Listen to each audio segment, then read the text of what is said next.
Hello folks, about a month to go for CAT, what should one do in the last month, right?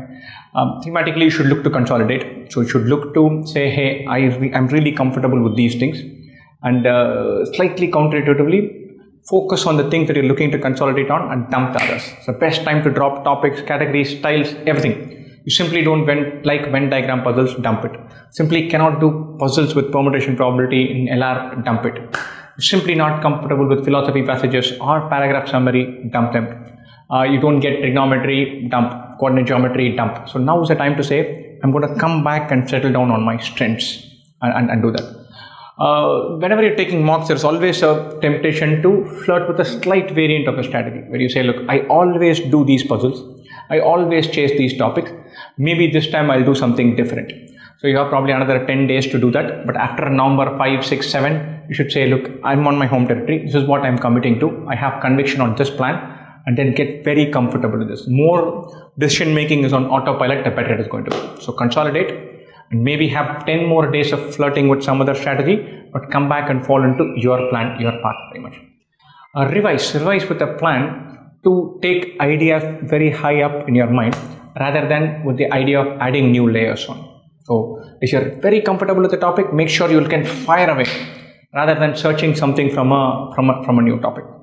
In terms of actionable items, mocks from here on in completely. And so when you're doing mocks, make sure that you spend as much time still analyzing.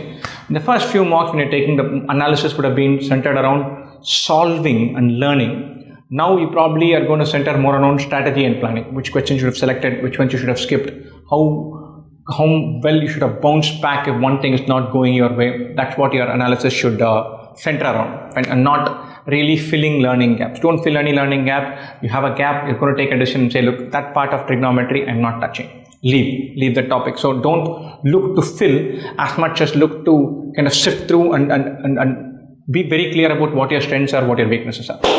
It's also a good time to say, hey, I'm going to look at my mocks and analyze a bunch of them in one stroke. Not to know your scores, not to know your percentiles, not to know your ranking, not to say this ranking is tough, that percentile is good. That part is interesting but fun, but not really relevant. But to take and validate your hypothesis. Suppose you say, look, I'm a really rock star in speed time distance. You should say, am I getting everything right? Am I getting them right in good time? I'm really comfortable with arrangement puzzles. That is my go-to territory. Are you getting them right? Are you doing them in good time? I love passages that involve economics. Is your error rate reasonably low in that?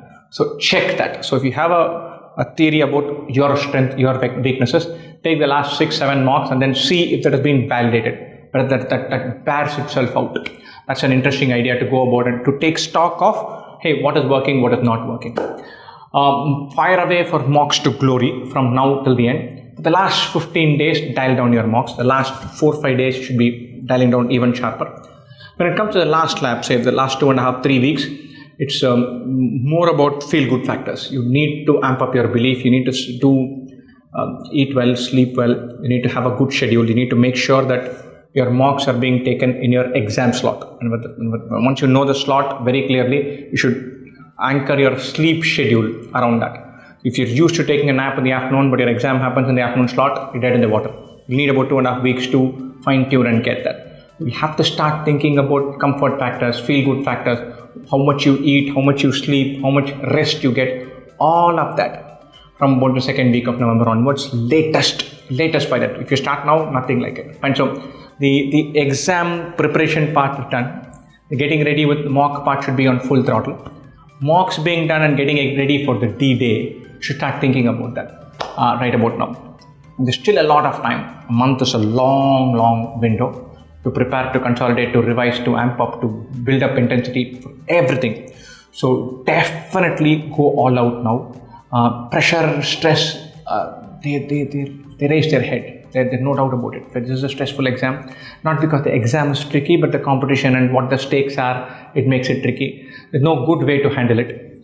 Find your ways of letting out stress. Those of you who like running, playing, jogging, dancing, singing, find your escape routes into that. Limit your junk time spending, amp up your release time spending. So if you sometimes we fall into some categories of time spending, YouTube or Instagram, which doesn't really do us good in the long run. but it's a release. I won't release the wrong word, but you just slip into that. Don't do that. But if reading a good book improves your mood, if watching a game of football improves your mood, if picking up the phone and speaking to friends improves your mood, go towards that. Don't go towards the junk thing. Enough time, throw everything in. Best wishes.